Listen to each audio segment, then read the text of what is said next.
transformation, complexity, meaning making, and the subjective world of learners. Now let's take these four strands and then examine IKS in the context of two realities that we have experienced in the last 2 years. One is the pandemic and the other is NEP 2020. So let us look at the pandemic and NEP 2020 as two tracks on which these four, the framework that I have presented, I'd like to share with you.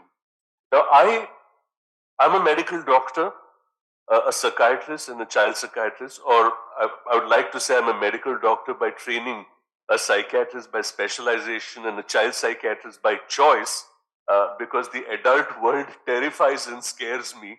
I am quite okay with children. My own adulthood is a tremendous source of confusion and distress to me.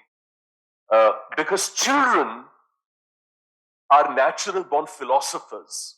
They have the gift of curiosity and wonder, and that's who a philosopher is. For a child, even a discarded toffee wrapper is a plaything because it has texture, it has sound, and it takes flight when the child throws it up in the wind. So how full of wonder and awe and experimentation they are in the ilk of the true philosopher. That in psychology, we believe that transformation in situations of predicament, in situations of distress, cannot occur when you try to simplify your reality into a cause-effect or a linear relationship. Transformation can only occur if you acknowledge the complexity and constellations of things involved in a particular predicament and situation.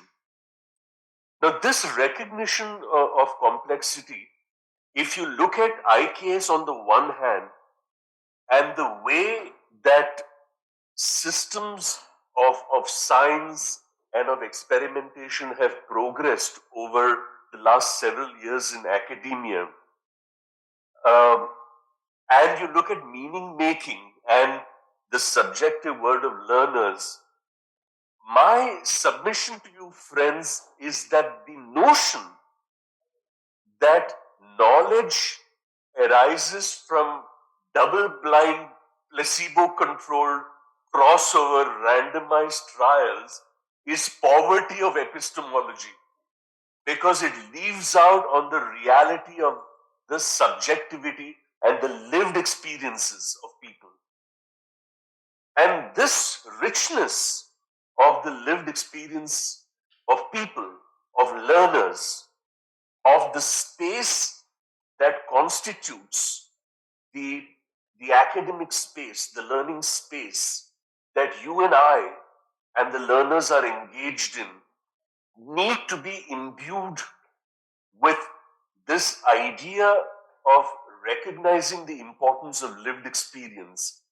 And that knowledge, unfortunately, does not come from current conceptions of how science has progressed.